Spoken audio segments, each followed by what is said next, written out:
So welcome to the UC application system. Unlike other applications to other colleges and universities in the US, the UCs have their own application portal. So I'm going to walk you through how you do it.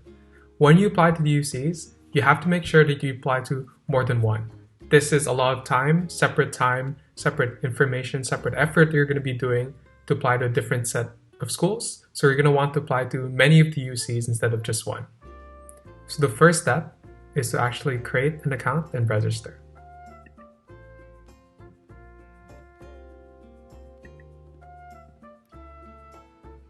Once you create an account, they're going to ask for an email address and a password.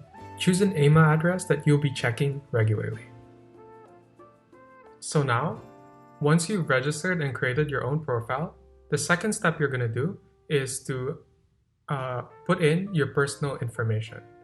So if you follow my mouse over here, that would include looking at your contact information, your citizenship and residency, your demographics, and your background. Things like race, your sexual orientation and your gender orientation, and what citizenship you had.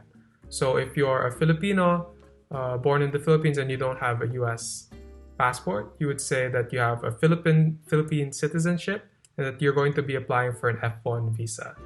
It would be different depending on your citizenship, so just make sure you double check and triple check that all of these things that I'm pointing to at the right are all correct. The third step that they're going to ask you is about your household and your parental information.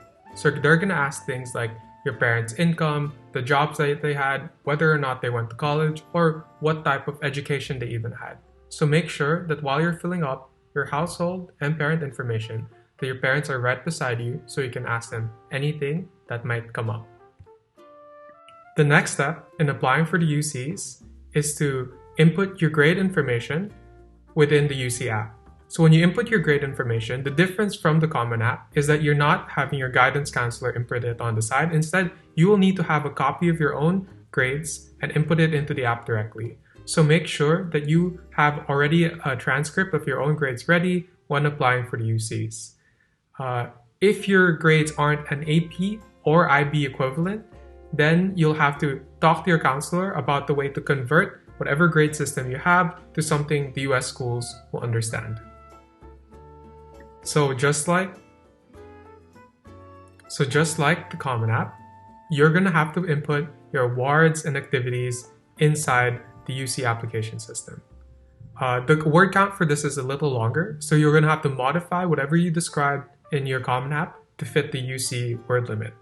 Furthermore, you're going to have to describe your awards as well, as if it was an activity within the Common App. So make sure to set out time to do those things as well. The last aspect of the UC application are the personal insight questions. These are very similar to the essays they ask in the Common App, except here they give you 8 prompts to choose from, and you can choose 4 of those prompts to write on your own application. So what's key here is for you to answer each of these questions properly and really answer the question. Now you can take whatever essays you've already made from your supplements or from your Common App, but make sure that when you're taking them and putting them into these personal insight questions, that you're actually answering the questions that they're asking for. So lastly, when you're done with everything, when you've filled everything up, when you've written your essays, you want to make sure to review everything before you submit. So read everything once, read it twice, and even read it 3 times. One thing I did for my app was I even printed it out and read it in a physical manner so I knew that I would be making no mistakes. Once you've done that, feel free to submit and just hope that you get in.